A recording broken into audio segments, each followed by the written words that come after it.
Au nom du Père et du Fils et du Saint-Esprit, ainsi soit-il. Je voudrais aujourd'hui reprendre les paroles de Saint Paul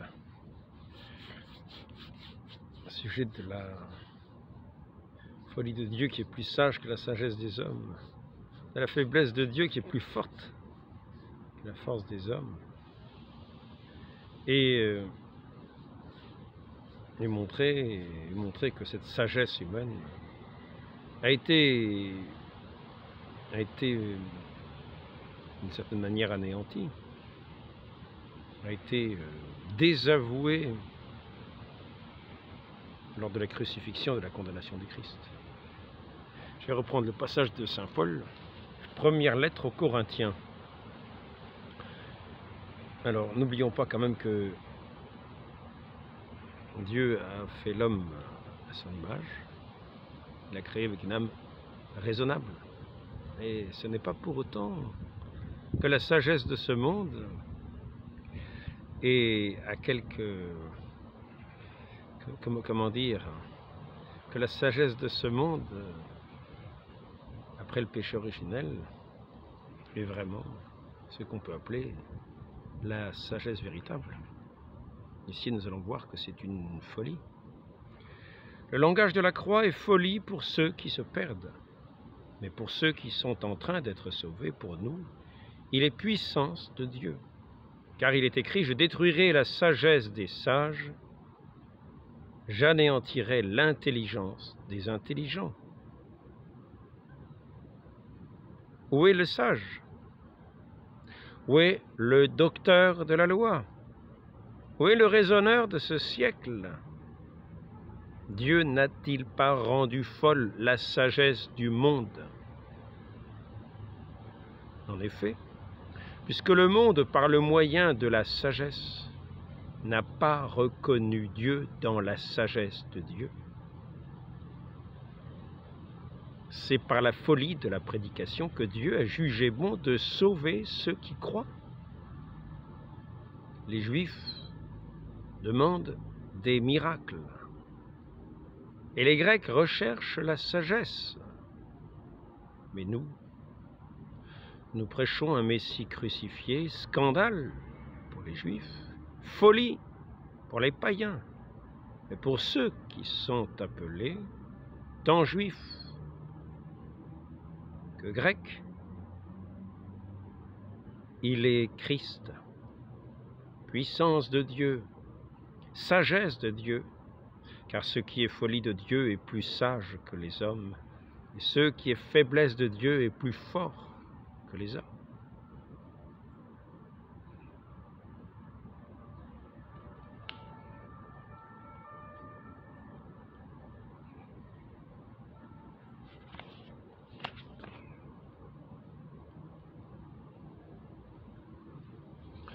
Nous voyons que le Christ, le Verbe de Dieu, la lumière du monde, la sagesse incarnée, a été crucifié par tout ce qu'il y avait de plus sage dans le monde. Aujourd'hui, le Christ continue à être condamné par cette sagesse du monde. C'est ainsi que la sagesse s'est dénoncée elle-même, a été anéantie par Dieu qui s'est incarné, et que le monde, dans sa folie, c'est-à-dire dans ce qu'il croit être sa sagesse, a mis sur la croix. C'est l'aveu de la déraison de ce monde, de voir que ce monde, dans sa sagesse, a condamné celui qui est la vie.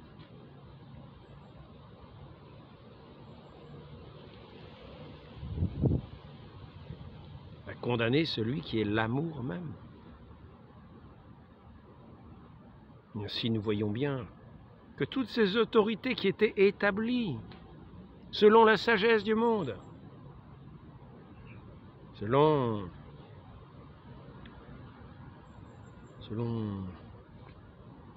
la loi des Juifs,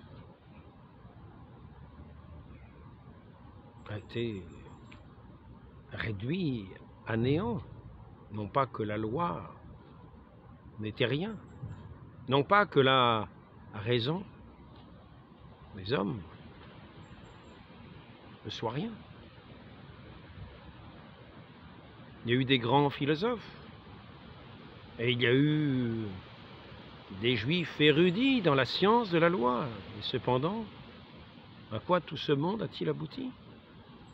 À voir les Romains, les héritiers des Grecs, qui avaient hérité de la sagesse des Grecs, en conquérant leur empire. Ces Romains ont été incapables de reconnaître la vérité. C'est la question même de Pilate. Qu'est-ce que la vérité? Et aujourd'hui, nous voyons ce même jugement, ce même procès, cette même sagesse des Grecs, cette même sagesse du monde, cette même pieuserie des docteurs des lois différentes qui se permettent, dans une ignorance souvent crasse, de continuer de condamner le Christ et ceux qui portent le témoignage du Christ.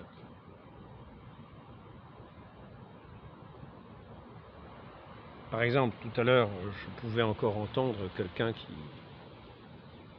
qui apparemment,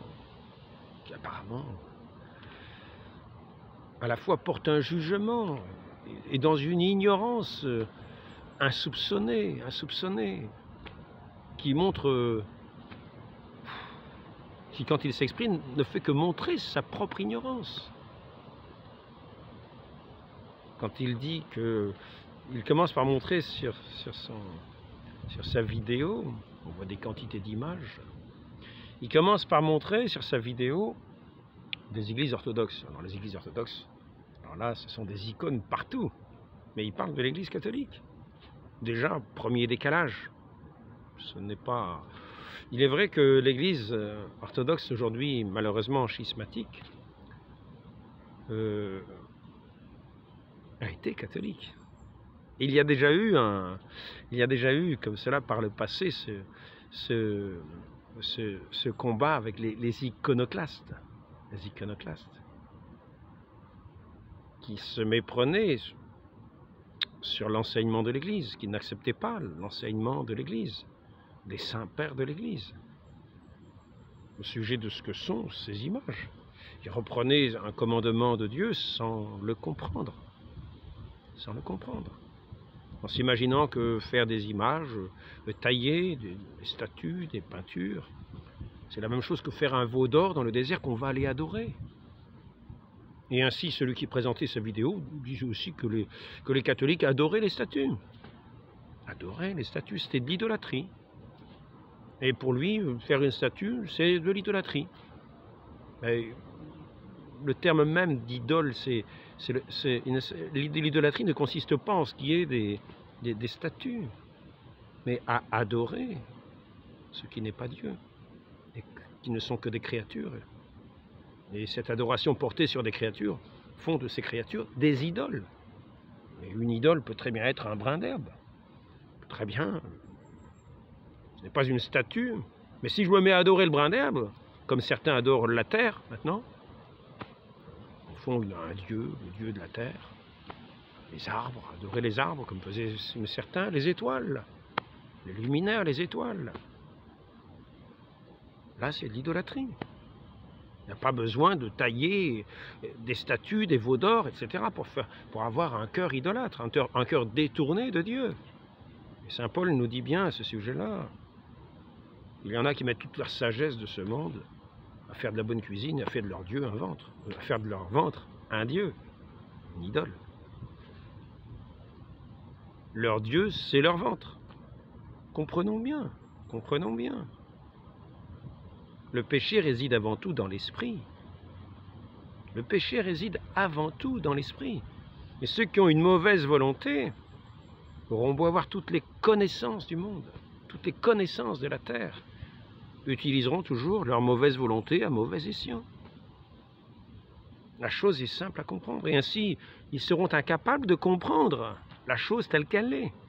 Et à comprendre tout simplement que lorsque, par exemple, il y a des représentations de certains saints dans des églises, c'est pour honorer non pas les statues, ce n'est pas pour adorer les statues de ces saints qu'elles sont là. C'est simplement en mémoire de ces saints, parce que, par exemple, saint Paul nous dit de nous souvenir de ceux qui nous ont conduits dans la foi, pour imiter leur foi. Parce que nous devons honorer nos parents, nos pères, nos mères, non seulement naturels, mais aussi dans la foi. Saint Paul nous dit bien qu'il est, pour certains, un père dans la foi. C'est lui qui a annoncé l'Évangile et qui a fait naître à la foi de l'Évangile. Je reprendrai ici cette parole de saint Pierre. Première épître de saint Pierre, pour changer de saint Paul.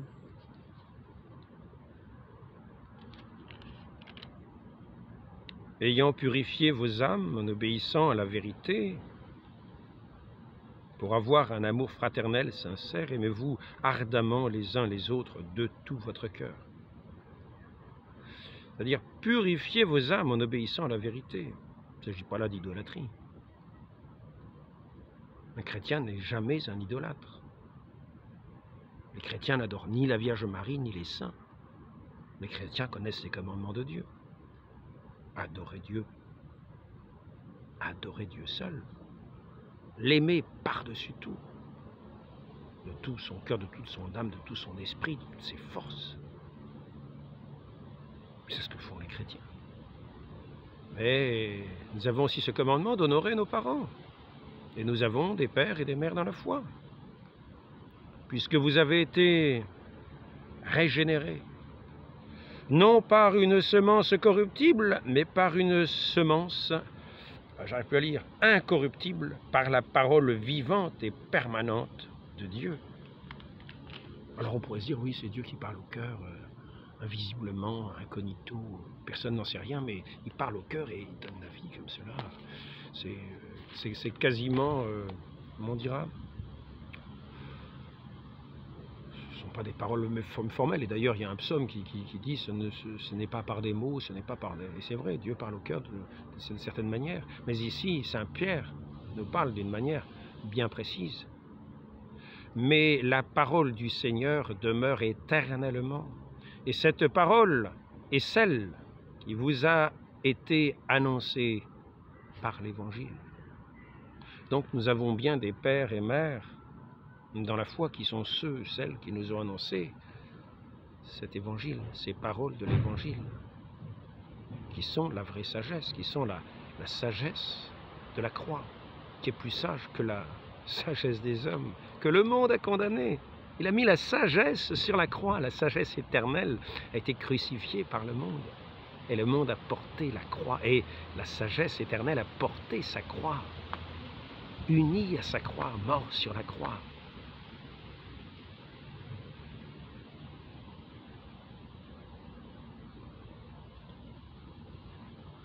Et c'est ainsi que nous pouvons voir ce que dit saint Paul, je le reprends. Le langage de la croix est folie pour ceux qui se perdent. Et pour ceux qui sont en train d'être sauvés, pour nous, il est les puissances de Dieu. Nous voyons qu'après la croix, il y a aussi la résurrection. Parce que cette sagesse éternelle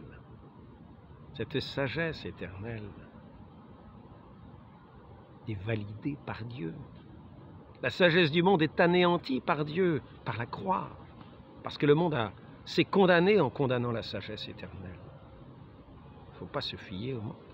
Mais par contre, Dieu a validé la folie de la croix, de ces Juifs qui demandaient un miracle, et qui ont été scandalisés en voyant celui qu'ils prétendaient être Dieu, être mis sur la croix. Et de ces raisonneurs du monde qui se disent, s'il est Dieu, il est tout puissant, il peut échapper à la croix. Descends de ta croix si tu es Dieu. Ça, c'est la sagesse du monde.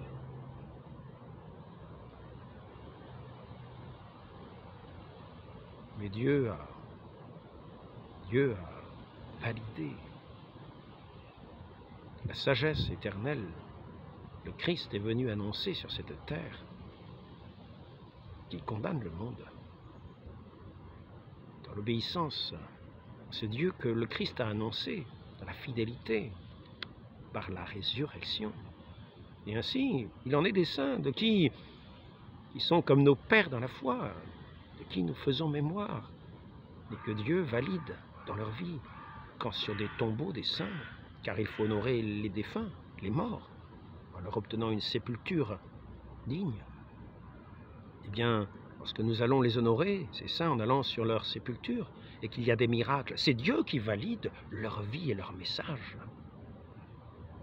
Et qu'il confirme par là même que ce qu'ils nous ont enseigné est la vérité.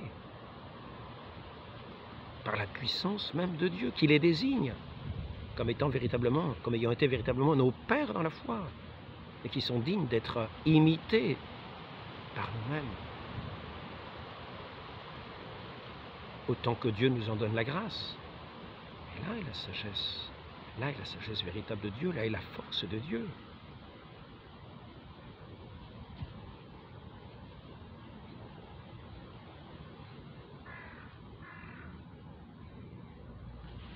Si nous voyons que bien souvent, certains prêtent des intentions,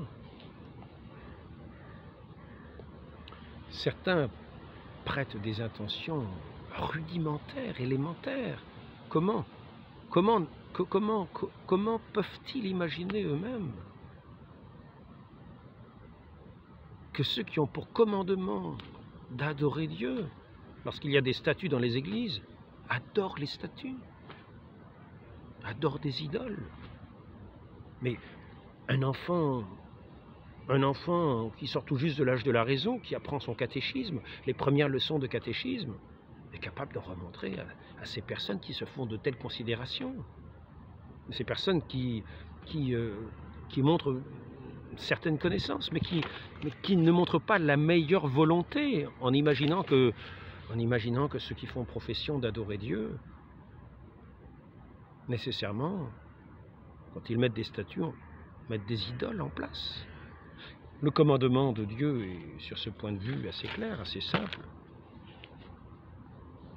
Vous ne ferez point d'image taillée de figures des créatures qui sont dans le ciel ou sur la terre, dans les eaux, sous la terre.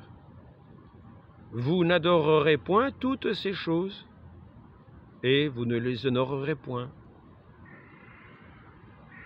Mais ces choses-là, ces statues ne sont ni honorées, ni adorées. Car il faut bien comprendre que de la même manière que certains portent sur eux, dans leur portefeuille, la photo de leurs parents, qui leur sont chers, qui les ont éduqués, qui les ont nourris, qui leur ont donné le jour. De la même manière, dans les églises qui sont ces maisons de Dieu, qui sont ces maisons communes à tous ces enfants de Dieu qui sont nés par l'annonce de l'Évangile, ainsi que le dit Saint Pierre, ils ont été régénérés par cette parole de Dieu vivante, véritable.